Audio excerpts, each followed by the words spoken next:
Hello, viewers. Welcome back to our weekly transmission in English language. And today we are going to discuss the future of Pakistan-US relationship, which seems to be in doldrums, or so many believe. Uh, since the Taliban takeover of Kabul, the rumors and discussions and speculation that the US is going to sanction or squeeze Pakistan have increased. There was recently a bill tabled by Republican lawmakers in the Senate, and which has also caused much speculation both in Pakistan and I think in the US as well as to what lies next. So to discuss this important issue, I'm joined by Ejaz Haider, whom you all know and needs no introduction, but Ejaz Haider's column last Friday for the Friday Times is the reason that we are having this discussion. It has triggered a debate, and I'm also very delighted to introduce Micheal Kugelman, who again is very well known in Pakistan because he is one of the major voices in Washington, D.C., and he's very active on Twitter. So obviously, those on social media or those who are off social media know him very well. He's at the Wilson Center in charge of South Asia affairs, and in particular Pakistan. He's an author of many publications. So without further ado, let's start. Ejaz, you wrote last Friday, Pakistan lacks a viable US policy. Tell us, how does it lack that? In short, why is there so much lack of clarity or confusion within the policy circles in Pakistan? Right. Thank you, Raza. It's great to see Micheal after a few months, I would say. My argument was that there are three levels at which you need to look at this. One is the US domestic politics, the other is the Pakistani domestic politics, and then, of course, you have to see, with reference to the Pakistani domestic politics, what the current government of Imran Khan, how it can actually or cannot interact or sort of reach out to the Biden administration. So quickly, the Biden administration we've witnessed has been under tremendous pressure. In fact, as I mentioned, one of the surveys that was done in September by NPR in collaboration with a couple of other agencies, we saw the popularity ratings of President Biden going down by 6 points or so. And of course, we've seen the hearings in the Senate and in the House, and we've seen that what the Republicans are doing is, of course, a political thing. I mean, that's what happens in democracies. They're taking a snapshot view of what has happened, which is essentially about the month or in the run-up to the fall of Kabul and then the evacuation. Now, the answers obviously take it back to the Trump administration, and in some cases take it all the way back to when the US invaded Afghanistan. But the Republican senators and congressmen are focusing, deliberately taking a snapshot view. And some of the generals, for instance, the US CENTCOM commander, Frank McKenzie's statement that he had told, as well as the commander on the ground had told President Biden, that unless you keep at least 2,500 troops, it's going to become chaotic. Now, that took the conversation, predictably, to the interview, the August interview that President Biden gave to George Stephanopoulos, in which he had very clearly said that he had received no such advice. So the Republicans are essentially saying that the president has been lying. Now, that obviously shrinks the space for the Biden administration in relation to how it is going to deal with Afghanistan, now under the control of Taliban, as also how it can deal with Pakistan. Now, I'll let Micheal take that side, but coming to Pakistan. Now, there are two views. One is that we need to have relations with the United States, and therefore we need to find some way out and working with the Biden administration. Now, you know that the foreign minister and the Secretary of State have had meetings, virtual as well as in person. We also know that the NSA's Dr. Moeed Yusuf, Jake Sullivan, have had virtual meetings also and 2 in-person meetings also. And ditto for the defense secretary, who is basically made calls to the civilian side also, and also the army chief. And so there is a sense that we need to, and that's what Pakistan has constantly been saying also, that we need to go beyond transaction into other areas. Having said that, it is very clear that the US side is saying, look, we want to do all this.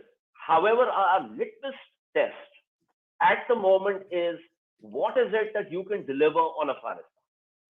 Now, there is not much clarity, by the way, and again, Micheal can throw light on that. There's not much clarity about what the ask is, right?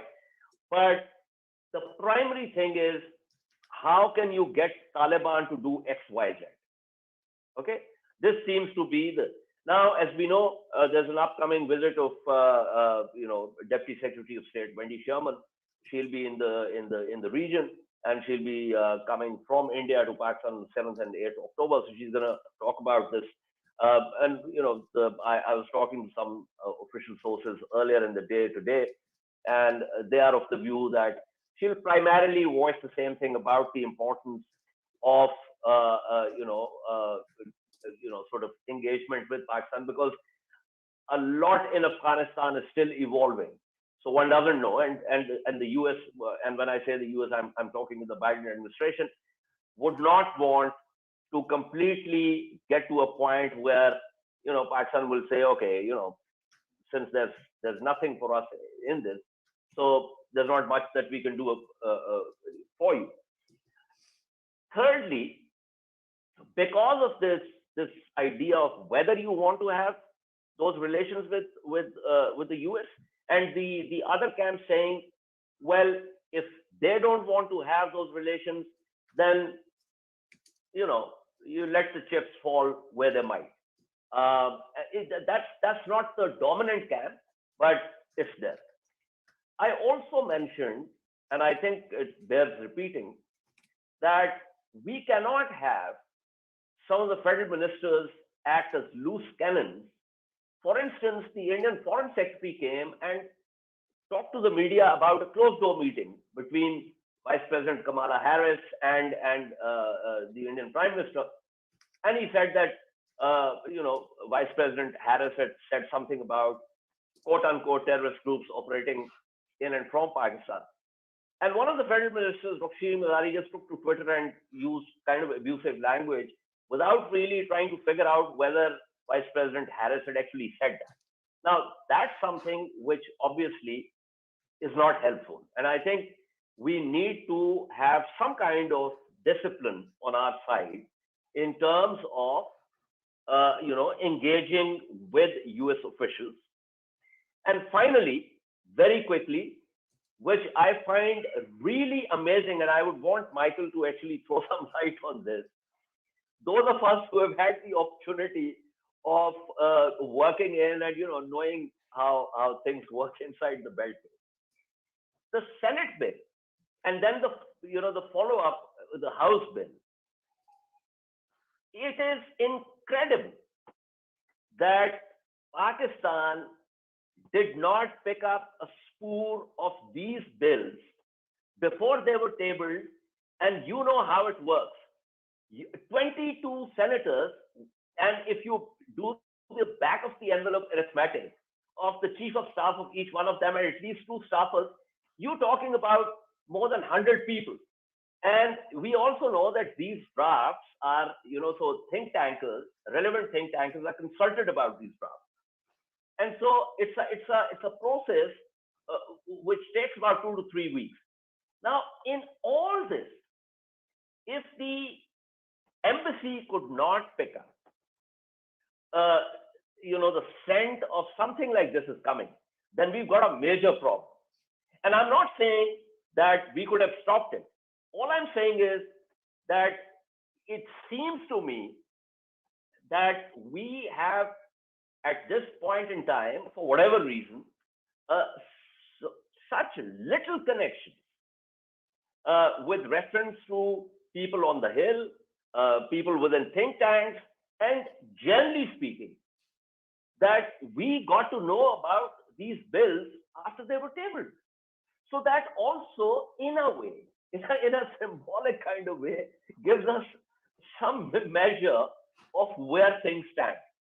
Right, right. Ejaz, thank you so much. Michael, you heard what Ejaz just said, but I would like you to start with because I saw your tweets where you said that the Senate bill has been tabled by the Republicans, and so you weren't too kind of worried about its future or whatever. You were sort of casually, you said it may or may not become a law.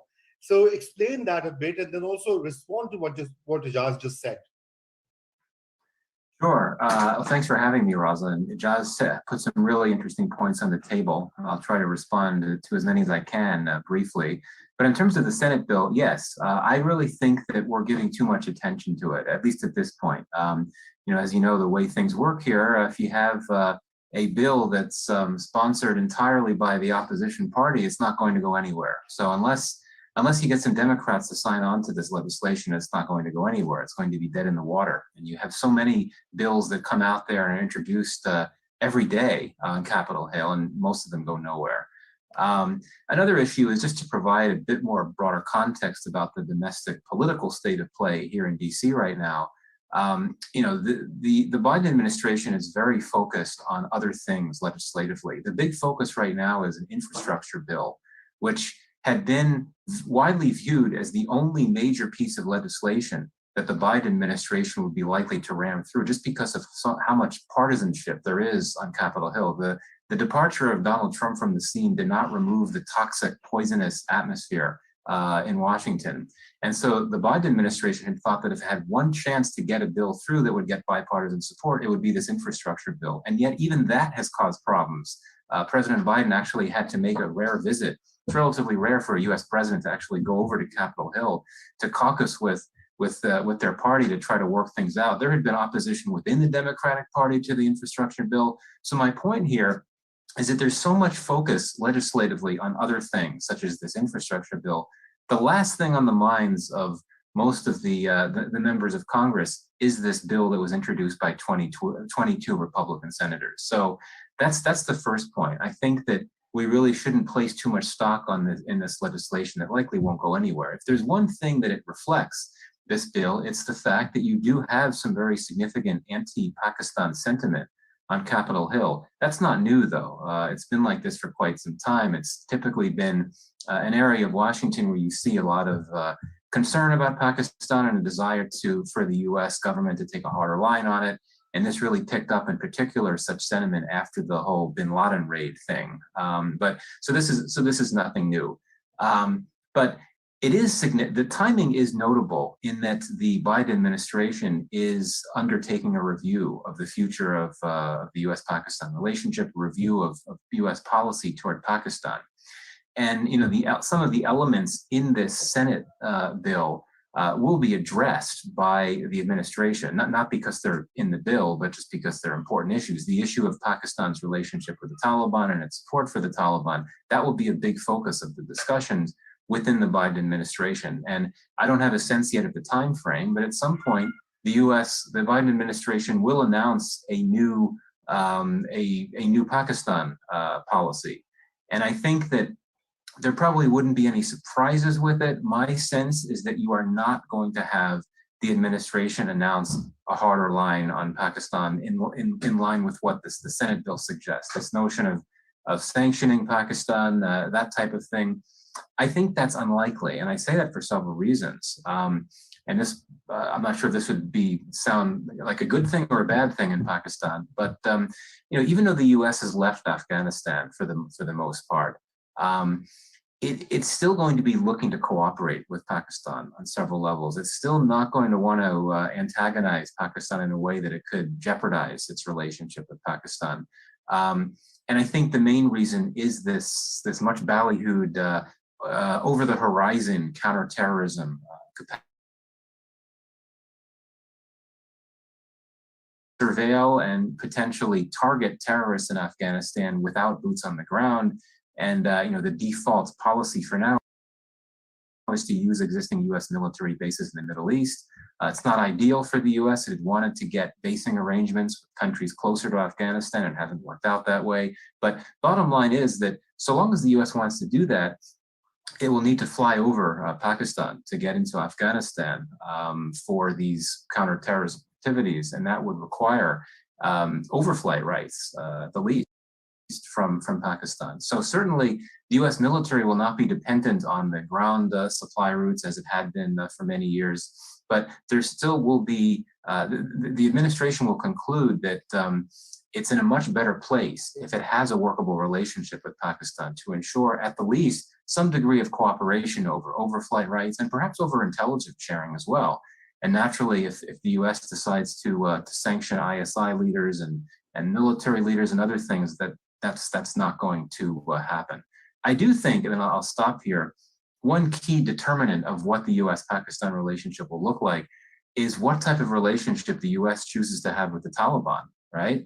There's a lot of talk, a lot of discussion about what the U.S. relationship will look like with Pakistan. There's also a lot of debate here in Washington about how the U.S. should approach its relationship with the Taliban. I think it's very unlikely that the U.S. would recognize the Taliban regime, but there are some discussions going on about, is it better to right now put some clear preconditions on the table for what the Taliban would have to do to get U.S. support, U.S. assistance, or is it better for the U.S. to do nothing and just sit back and see how the Taliban's actions play out? These are things being discussed. If the U.S. were to have some type of relationship with the Taliban, that would perhaps make it less necessary to have a closer relationship with Pakistan, because the U.S. would conclude that it can just engage directly with the Taliban on its own. It would not need to try to lean on Pakistan or pressure Pakistan to help the U.S. get the things it wants from the Taliban, which has been a story for so long.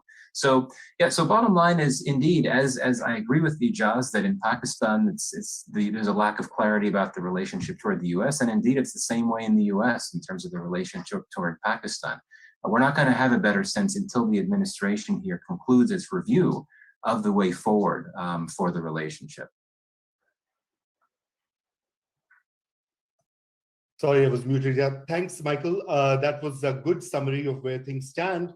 But indeed, after listening to both of you, it's not a very happy situation for two countries having had 5-6 decades of cooperation and partnership. They come at a juncture where there's this lack of clarity. It's kind of worrying. So I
inclusive government. The difference is that Pakistan understands the context of it much better than the United States. And so therefore, Pakistan has been saying, let's be patient about it. And we have to work it in and through, what there is on the ground. Similarly, Pakistan doesn't want trans-border, transnational terrorism. We have groups based on Afghanistan soil attacking Pakistan. The United States doesn't want that. Similarly, Pakistan wants, a sort of irreducible minimum, sort of a baseline of political stability and economic stability in Afghanistan so that we don't have refugee inflow towards Pakistan. So all of these, as a matter of fact, I cannot see a single point of divergence now between the US and Pakistan.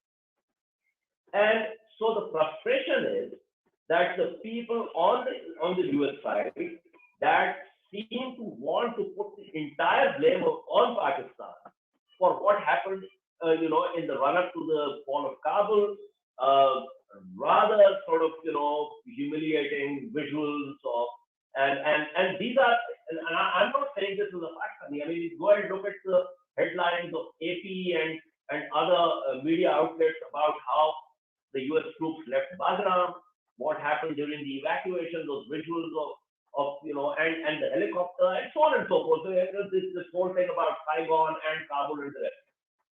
But there is now a desire to say that it's not we are not going to take a longitudinal design of this. We're going to take a snapshot view of this, and in that snapshot view, we are going to see why Pakistan did this, that, or the other.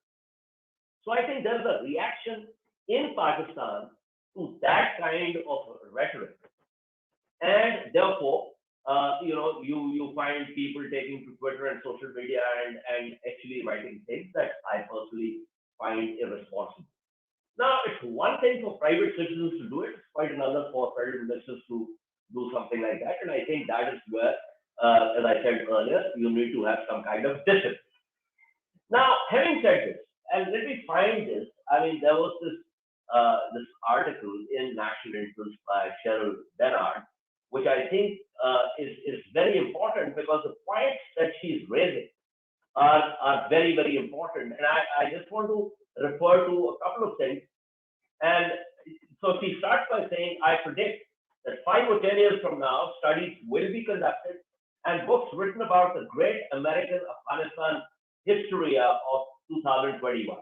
How is it possible, we will ask in retrospect, that a superpower through facts, reason, its own national interest, the pursuit of peace, geopolitical consideration, and simple common sense to the curb, and instead engage in reckless, perfectly counterproductive action while wallowing in panic and rumors.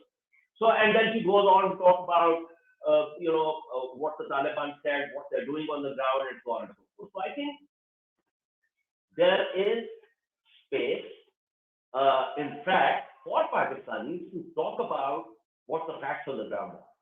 Despite the fact that, as I said earlier, because of purely political reasons, the space for the Biden administration has shrunk in terms of how to approach Afghanistan and in terms of how to approach Pakistan.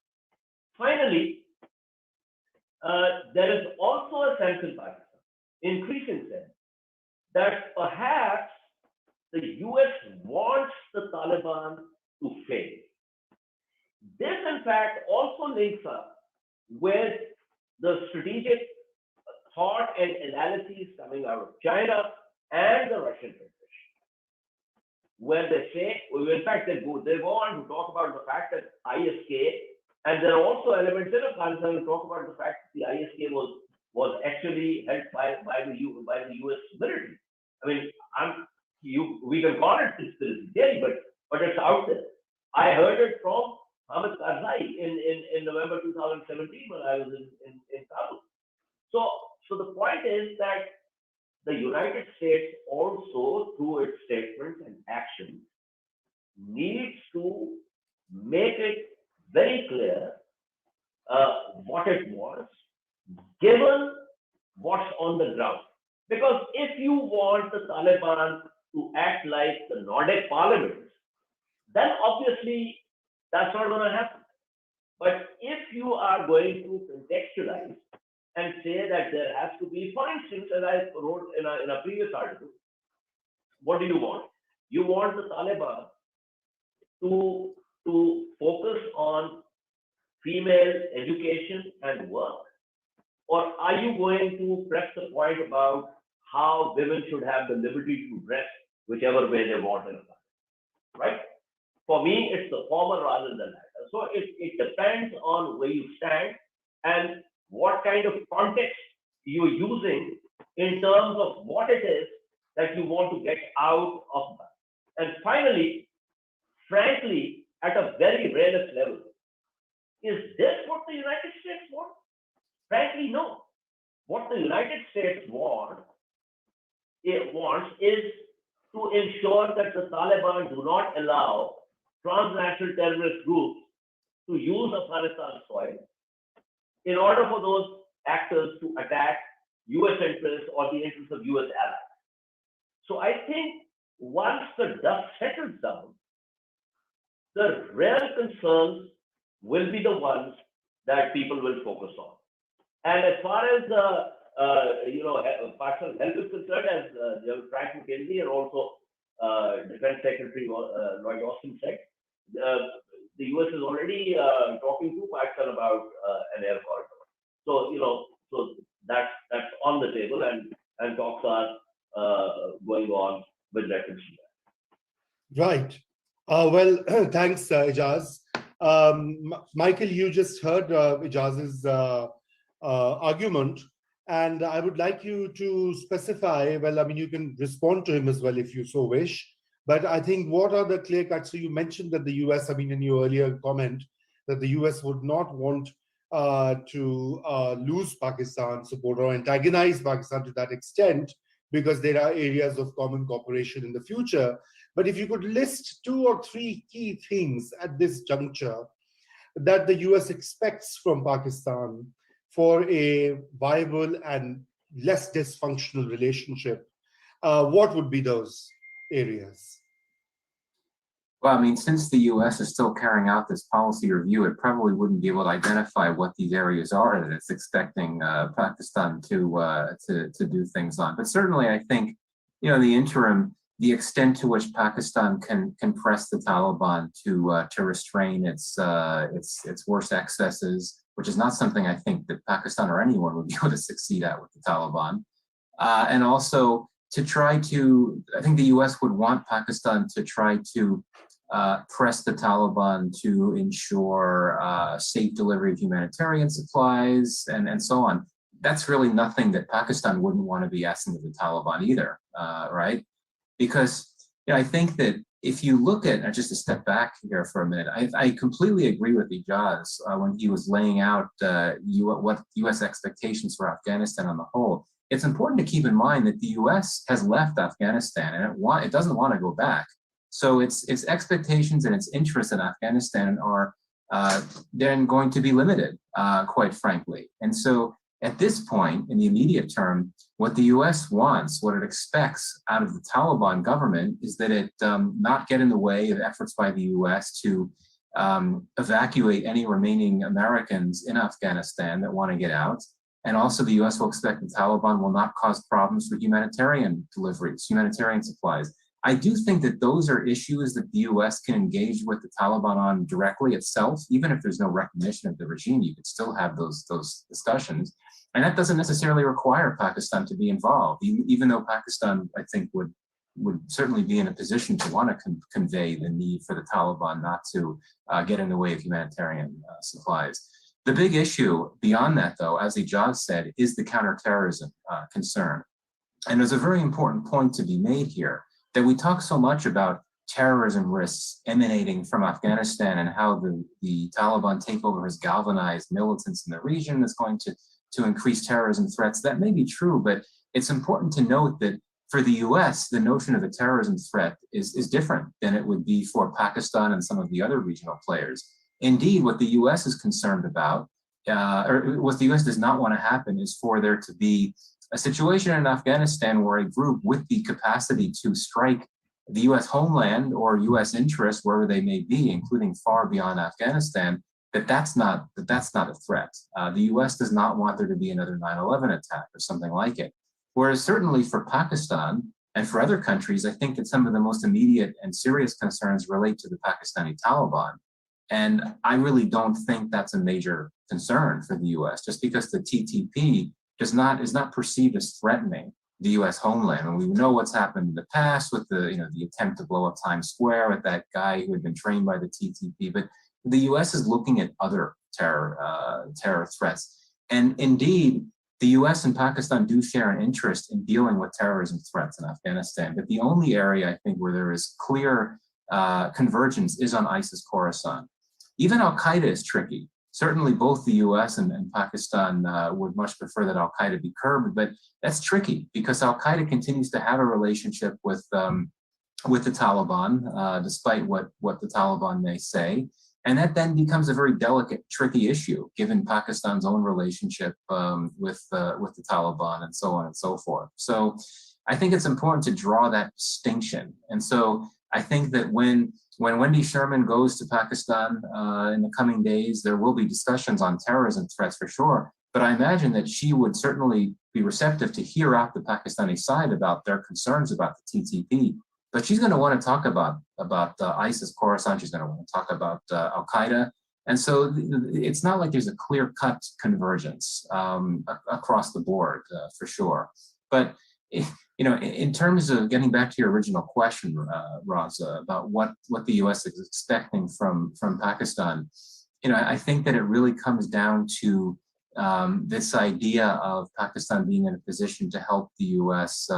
Convey its major concerns to the Taliban, even though we know this is an old story and it oftentimes doesn't work just because the Taliban doesn't have to listen to anyone it doesn't want to, including Pakistan. Beyond that, I think the other issue does get back to the issue of logistics support. I think that the US would like to hope that Pakistan will continue to provide those overflight rights. I guess we're past the days of discussions over basing arrangements. There are a number of officials that have claimed that the US never even made that request of Pakistan for basing arrangements. But intelligence sharing arrangements, some type of new agreement between the US and Pakistan on intelligence sharing, that may be a bit more realistic. And that perhaps is something where we could see the US looking to Pakistan, including during this trip by Undersecretary of State Sherman.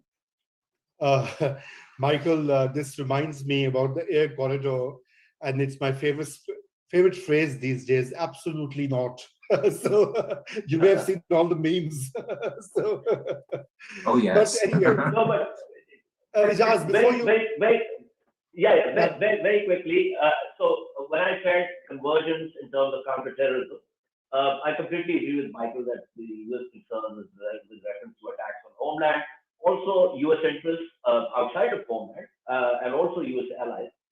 But what I was trying to say was that, there is an sort of broader convergence in terms of interest. Like, for instance, it is in Taliban's interest to put down ISIS Khorasan. It's in Pakistan's interest, of course, Al-Qaeda also, and TTP also. So I think there is space for these three different actors to work out some arrangement whereby they can mutually help each other address the counterterrorism concerns that all three have. So that's what I meant by convergence. Yes, got it. No, Micheal, I just wanted to actually, I had a supplementary question because you mentioned the mood in DC, and surely you monitor that far better than I do because I'm not in DC. But I do see a convergence of sorts, whether it is the Republican voices, the voices within the Democrats, the media, the think tank industry. I mean, they all are, and especially since August 15th, we have seen this sort of, gradually rising consensus of sort, saying, well, Pakistan is responsible for all of this. So is it that there's an attempt to deflect some of the inherent problems with the US's war in Afghanistan, its invasion of Afghanistan to Pakistan, and to find a kind of a easy punching bag? Let me be Yes, correct. no, it's a fair point. And the answer to your question is yes, to an extent. But again, mainly, I think, well, not mainly, but on Capitol Hill, I think you get that a lot. And I think that you have a number of members of Congress that have been very critical of Pakistan, who experienced the war directly. Many of them are veterans themselves. When you look at someone like Adam Kinzinger, for example, is an Air Force vet. And I think that those that serve, and I don't want to generalize too much, but in great part, those that served in Afghanistan, U.S. military, and who had buddies that were killed by Taliban attacks or whatnot, I think that they would tend to be, or they have tended to be a bit more critical of Pakistan, just because they experienced directly what they believe to have been orchestrated, if not directly carried out by Pakistan. I'm articulating the views of these people. So I think I think that sometimes sentiment here toward Pakistan is dictated by emotional considerations, more so than rational considerations, which one could understand. It's certainly not the best way to look at this from a policy lens. But so I think that's one factor right there. Also, we remember that the Biden administration features many people on top levels, including the president, who had served in the Obama administration. And we know that some of the worst moments in the recent history of U.S.-Pakistan relations happened during the latter part of the Obama administration. Yeah. And we all remember all these things that happened in 2011 and 2012.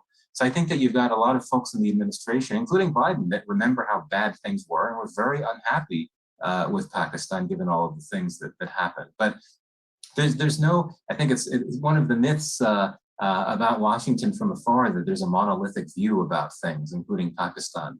Certainly there's always going to be think tankers, and there's always going to be academics that have an axe to grind with Pakistan and think that it's time to get back at Pakistan, whatever that means, and sanction Pakistan. But then there are those like me, I like to think like me, and a number of others, including, I should say, some people that have actually served in the U.S. military in Afghanistan, who take a broader view and try to step back and think, okay, well, what sense would it really make to try to tighten the screws against Pakistan right now, right? We've left Afghanistan. What more could you get out of that?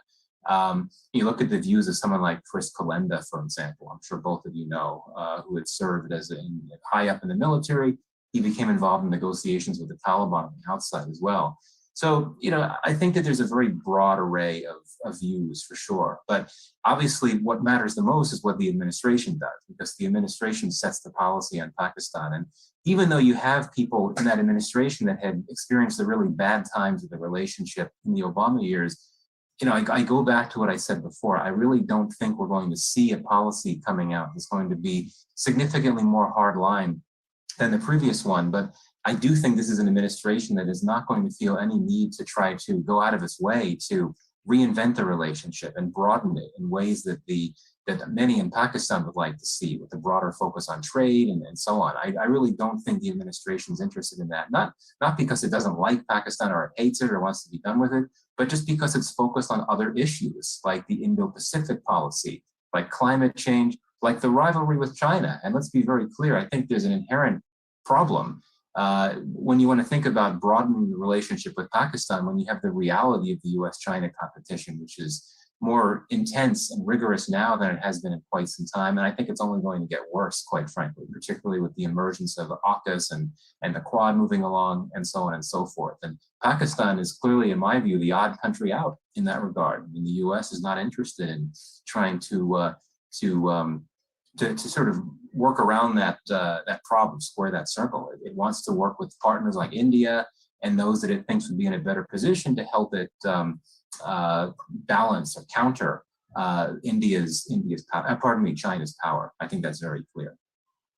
Right. Thank you. So let me just conclude our transmission, and Ejaz, before we go, I do want you to respond to this comment of mine, which is to say, I mean, I asked Micheal about this punching bag thing because sometimes I also feel that there's an overemphasis. I mean, I think both Pakistan and US have made mistakes, not just in the recent past, but over the course of our bilateral relationship. It is also defined and informed by asymmetrical power relationship between a big superpower and a small developing country.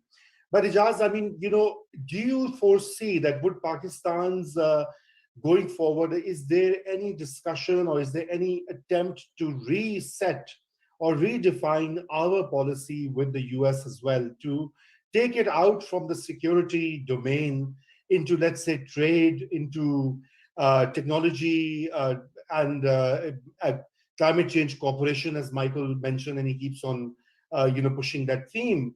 In particular, given that the largest single country for for Pakistan's exports, the destination is the US. So ultimately, we are. I mean, if that expands, we are likely to gain. But why is it? I mean, what is this? What is the binding constraint, to use one of your phrases, to that lack of expansion in our relationship with the US? Why can't we actually think in terms of geoeconomics, as General Bajwa said on a number of occasions? So one, Pakistan is not a small country. It's a middle power. It's a nuclear weapon state. Okay. So Pakistan has put forward, and we've had briefings by the National Security Advisor, Dr. Moeed Yusuf, in which it's very clear that a number of points during this meeting with the US, and it's principally agreed upon. And they include trade, they include investment in the energy sector, and blah, blah, blah. And some of that might even happen. I'm a little more, without prejudice to what Micheal has said, I'm a little more optimistic on that. But the issue right now, as I said in my opening statement, the litmus test is what can Pakistan do for the US and the planet. And on that score, frankly, again, as I said, the US itself is fairly confused. What really is the ask, right? And so, talking about the air corridor, there's the broader issue of counterterrorism and all that, but there are still other issues that need to be sorted. What Micheal has said with reference to AUKUS, with reference to Quad, with reference to the strategic partnership with India, these are structural issues, structural realist issues, and you can imagine if Australia and the United States can blindside a NATO ally like France on the issue of this AUKUS thing, then you realize the imperative of structural realism in terms of what the US perception of the Chinese threat is, what the Australian perception of the Chinese threat is, and to what extent and to what distance they're prepared to go in order to come. Now, at this point, I'm not arguing whether that's the best way to go about it. I'm just pointing to the fact that it is very obvious that Australia and the United States and also the United Kingdom would be fairly clear about how Paris would react to what happened, with this whole AUKUS thing and the submarine deal and the rest. So from that point of view, for Pakistan to expect that it can have some big relationship with the United States would frankly be foolhardy. Secondly, Pakistani private sector needs to step up to the plate in terms of when we talk about trade and when we talk about the US dollar and the rest of it. They have to do that, and of course the government has to facilitate. That's what the government's job is. So I think going forward, I would say quickly, Afghanistan is the first thing. If something positive comes out of that, then we can expect some movement on other issues. But to expect that it's going to be a strategic partnership or something, I think that's what will happen. Right, right. Thank you so much. Michael, if you want to respond, feel free. Otherwise, Ejaz, we shall end our transmission, and thank you once again for joining Thank me. you. And hopefully next week we'll come back, viewers, with